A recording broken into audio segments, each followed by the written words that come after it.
All right, everyone. The Dune 3 teaser trailer dropped a couple days ago, and I have just been frothing to talk to you all about it. The level of excitement I have for this movie is insane. Now, I'm going to jump right into it. I don't want to waste any time. We're going to go through scene by scene of the trailer to kind of poke around, see what we can discover based on what they're showing us. I'm going to use that to predict a little bit of what's in store for us for Dune 3. Now, if you've missed my other videos, I've made several videos on Dune, but specifically Dune 3. I made a video about what we can expect from Dune 3, some predictions, as well as a full chapter by chapter breakdown of Dune Messiah, which is what Dune 3 will be based on.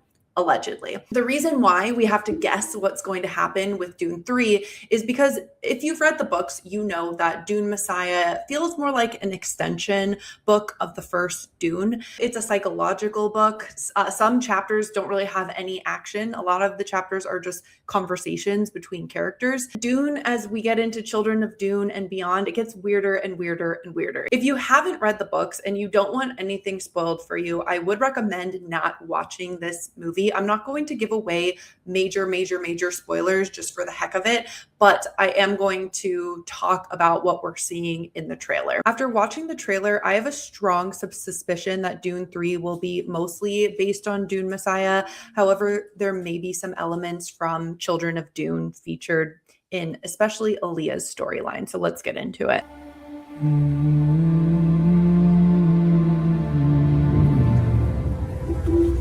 I don't know who's playing around in that water, but I believe it's Paul. And I also believe it's Paul who's humming and or singing most of this backtrack. We have a girl. What will we name her? One of my biggest issues with the way that Dune 2 ended is Chani rode off on her little worm Uber into the desert because she wanted nothing to do with Paul, because she was worried that he was becoming Anakin Skywalker, essentially, and she wasn't down for that. If I'm seeing them here, I assume they made up, and they really do need to make up for the sake of this movie. I didn't love the whole girl boss twist to Chani. I feel like we have a lot of girl bosses in Dune, but I know that's a very hotly contested discussion point. I could go and do a whole video on it. If you do want a whole video discussion on Chani, let me know. Or if you want me to see me dive deeper into how I was a little bit disappointed with Dune 2's treatment of both Chani and Jessica, you can check out my Dune complete review video here. But let's keep watching. So we have Paul cruising around the desert, sick. But like I said, we had long-haired Paul there and Chani with her blue headband. I wonder if this is supposed to be a flashback. As we know, Dune Messiah takes place 12 years after the end of the first Dune book. I believe I read somewhere that this is going to take place 17 years past, but based on a lot of what we see from this trailer, I do think we'll have either flashbacks or we will have a time jump within the first third of the movie. So this looks fun. This looks really fun. Her name should be Ganima. She would need to be strong, like her mother. This shot of Chani right here looks like one of Paul's prescient visions. He had a lot of these previously. This doesn't look like it's necessarily taking place, but more of how he will see, what he will see of her. Ganima, obviously it means spoil of war, which is interesting. Tuck that away. Okay, Paul has shaved his head, which I do think they're going to use the head shaving, the difference in hair, to signify multiple different time periods that we will experience in Dune 3. What if it's a boy? I would name him Leto. Leto. Can we all align on pronunciation? I thought it was Duke Leto. Like I thought we all knew it was Duke Leto.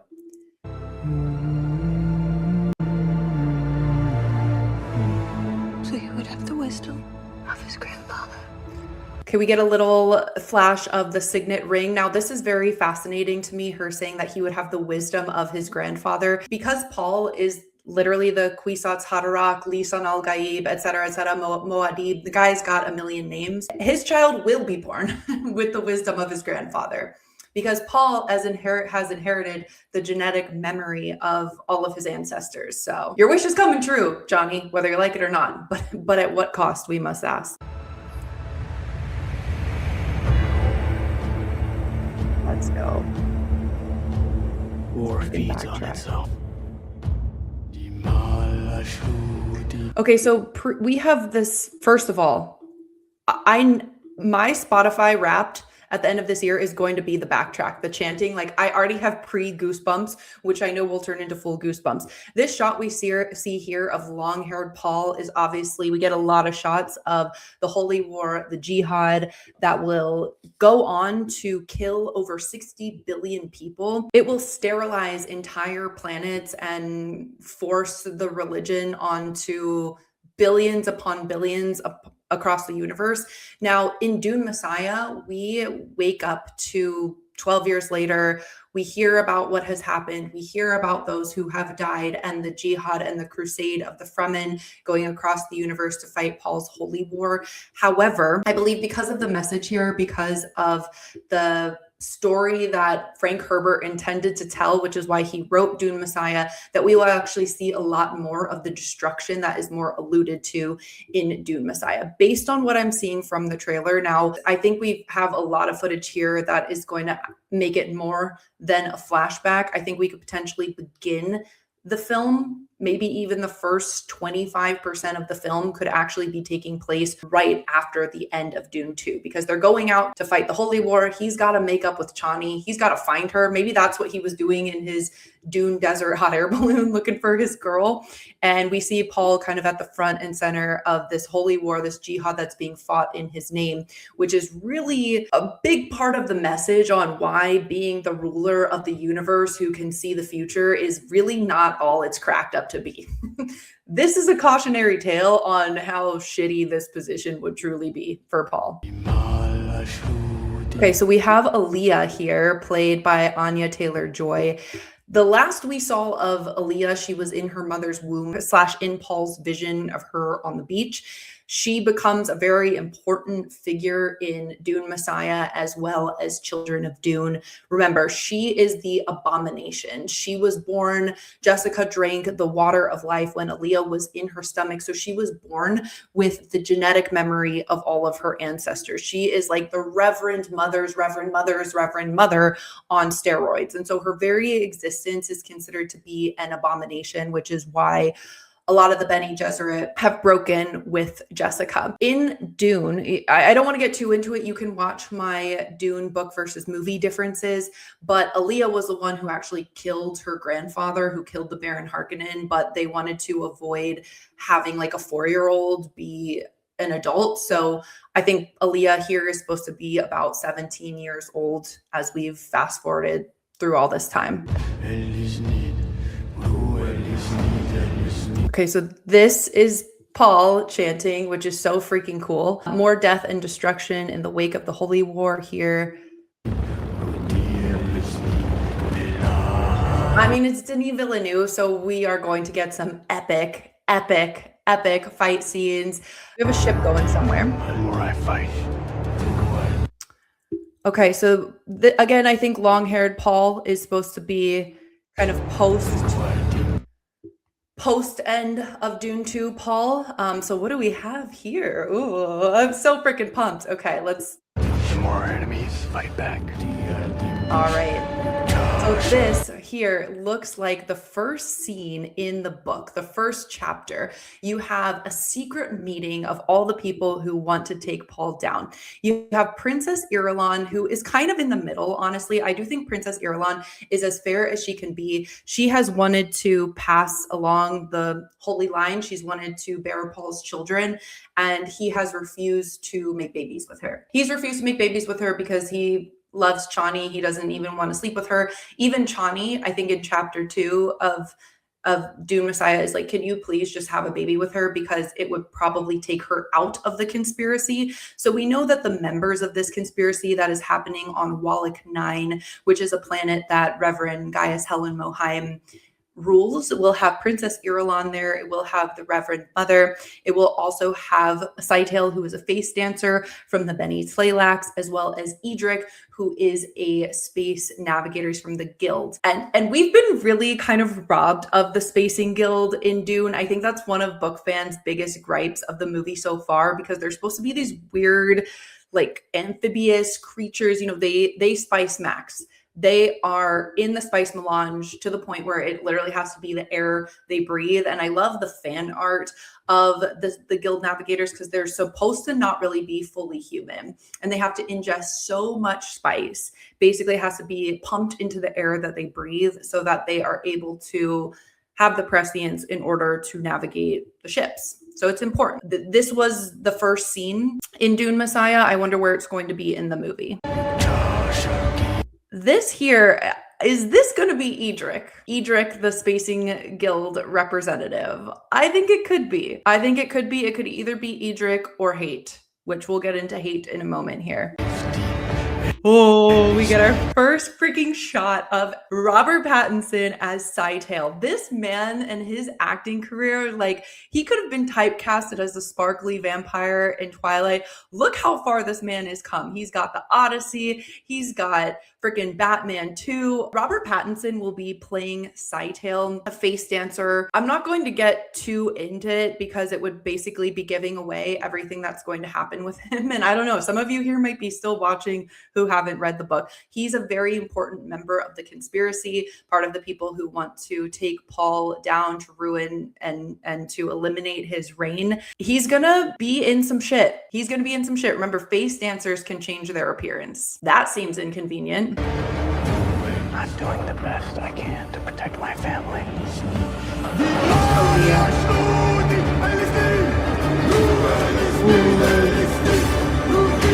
Am I the only one like this chant reminds me of the Haka? Anyway, this looks that we got Stilgar here. We have a still of Stilgar, and based on these little kind of like Chinese hats that they have, the armor, which is freaking sick. I imagine they're fighting the Holy War on some other planet. I hope we get to see more planets, more costume, more cultures across the universe. Remember, they're sterilizing, converting, killing. A lot's happening in this Holy War. It's pretty intense. How did Father do it? Your father never started a war. Okay, so true. Leto never did start a war. This looks like younger Paul, maybe just fresh after his part of the jihad. I do think shaved Paul is supposed to be the 17-year-old later Paul. He still looks quite young. He's in his father's outfit. We have Jessica here. Jessica here is coming across as Jessica in the book, which is supposed to be more measured, more concerned about the situation. Like I've said in my other videos, I did not like what they did with her character in Dune Part 2, but as we get into Dune Messiah, Jessica's not really a part of it. Like, she gets weirded out by her own kid. She's like, all right, well, I know I did all this, but y'all are freaking weird now. Especially you, Aaliyah. So I imagine this conversation will take place a bit earlier, but damn, I love Rebecca Ferguson as Jessica, and I'm not complaining. I want to see more of her. All right, what a sick shot of Aaliyah here. So if you read the books, that you know that Aaliyah becomes this kind of religious, dogmatic figure, and she really soaks it up. Like, she likes the attention. She does. So I imagine this is her when she appears to the crowds of Fremen, the pilgrims that come to pay homage to her. So this is a beautiful, beautiful, sick shot. And just the, a lot of in Dune Messiah and Children of Dune, it's Aaliyah kind of being this abomination, but coming to her into her own sexuality and sensuality. So very interesting. These are definitely the Fremen, the pilgrims, the religious zealots that come to see her. Okay, so what are they carrying here? This could be Hate, because it goes right from here to here. I'm wondering if this is Hate or if this is still the Guild Navigator. This could be Hate that's coming to be delivered as a present, which happens early on in Dune Messiah, the book.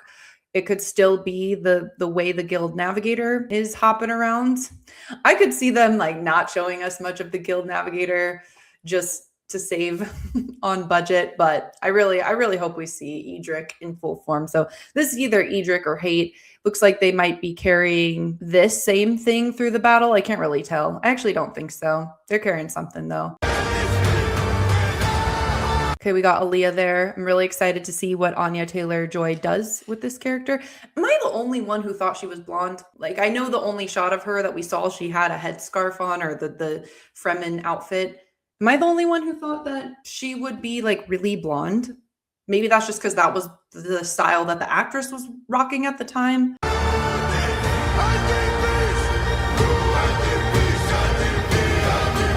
Okay, sorry. I'm just like, I'm freaking vibing to this chant. We got to talk about things. So we got Zendaya there. I do think she's maybe looking at the arrival of something, perhaps. We have Aaliyah here in the room. Remember, she's becoming a bigger and bigger force in this world. She's diving deep into the zealotry. This actually does look like hate.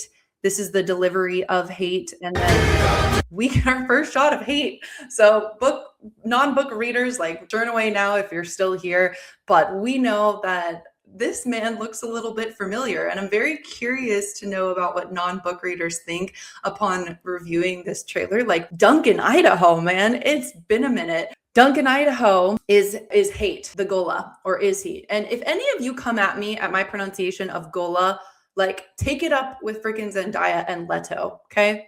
Just shut up. We know that Duncan Idaho's body was recovered, and that a Gola is a being created by the Bene Tleilax that basically is a clone. It uses the same biology, the cells. So they recovered Duncan Idaho's body from the deep desert after he went down, and have kind of reanimated his corpse. And in the book, they give him to Paul as a present. It's very interesting how this happens, because Paul gets hate and is like, you're not Duncan Idaho, but you're pretending to be Duncan Idaho, probably to win over my trust that you really are Duncan Idaho, and it's going to throw me off.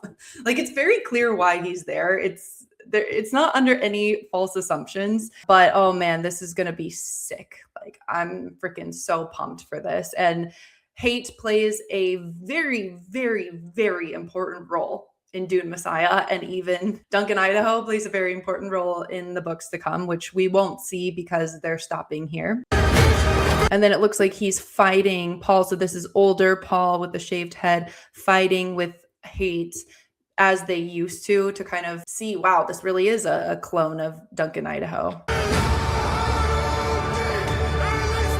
Got Irulan here. Poor Irulan. Honestly, I feel for Irulan. She wrote all those books about Paul, and we know that she has been secretly feeding Chani a kind of birth control type of thing that will not allow Chani to get pregnant. Paul, because he's prescient, is aware of it, and he's had visions that if Chani has their baby, singular, that she will die. So he's kind of okay with this happening. Chani in the books has asked Paul to just have a baby with Irulan so they can kind of like get over it. But interested to see what Florence Pugh does with this role. Okay, so we have Scytale here amongst the Fremen. He is up to some conspiracy-related things. Remember, most of the Fremen are very fanatical for Paul, but not all of them. What is this guy gonna do? What is he gonna do? Go watch my Dune Messiah chapter by chapter breakdown to find out.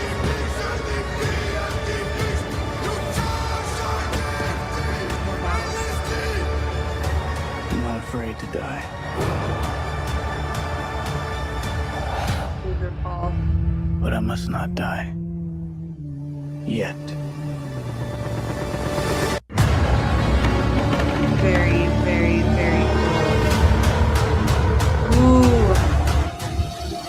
Ooh. Guys, so freaking pumped for this. I don't even know what to say. It does look like it will follow elements of Dune Messiah. I do think that in terms of Aaliyah and her journey potentially, and even her journey with hate / Duncan Idaho from Children of Dune, I do believe that will be in here. I do think that this movie will end very similar to how Dune Messiah ends. I'm not going to say anything in case there are any non-book readers still here. Let's just put it that way. So I could really see the first, maybe third of this movie being right very soon after Dune Part 2, where we get to see parts of the Holy War. We get to see Paul struggle with what he started. He wins back Chani potentially. Irulan is scorned. And then we get a big flashback through it all. What do you guys think? I mean, there's clearly a lot of footage of that Holy War in here. What do we think? I need to go listen to this song about 500 more times. That is all I know. There's my wrap up. I'll be reviewing more trailers as they come out. I cannot freaking wait. And you know what I really hope? I hope there's a theater near me that plays Dune 1, Dune 2, and then the Dune 3 release at midnight. That's what I did for The Dark Knight. I went and saw Batman Begins, Dark Knight, and then Dark Knight Rises, all three in a row. The theater near me was playing all three, and then I saw the midnight premiere of Dark Knight Rises. I need them to do this for Dune. I need them to do this for Dune. Or if any of you are watching this and there's a way I can watch it early, please let me know, okay? Maybe my channel will grow by then and I'll be able to. But anyway, guys, I will probably be doing another Dune Messiah review, maybe not chapter by chapter like my current long one, but I'll have a lot more Dune content out. If you love Dune, please go check out my other Dune playlist. I talk about deleted scenes from the movie. Let me know what more you would like to see from me in the realm of Dune. And guys, I hope they give us another trailer soon. I am so effing pumped. The fact that we've had all three movies of this trilogy in like a 5-6 year span, incredible. I am glad they're stopping after this. Obviously, I would watch hours and hours and hours and hours and hours of Dune, but the books get weird. Okay, the books get weird. They do. They really do. I think this is a great place to leave it, given the tone and the mood that Villeneuve has established so far. So that's where I'll leave it. Guys, if you like what you see, please give this video a like. Please consider subscribing to my channel, checking out my other videos. I have videos on Project Hail Mary, The Expanse, if you're into sci-fi. And big shout out to my Waffle Party VIP members. Thank you to Chris Bozeski, Chris B, Matt Winbury, Bo Dierker, Jim Rodney, Marlon Yamzon, and Daniel Ardiano. And thank you to all of my other Patreon members. If you'd like to support me on Patreon or follow along on my other channels, click the links in the bio. Make sure you leave a comment with what you think about this trailer and any thoughts you have for what we're about to see. Stay safe out there. Bye, guys.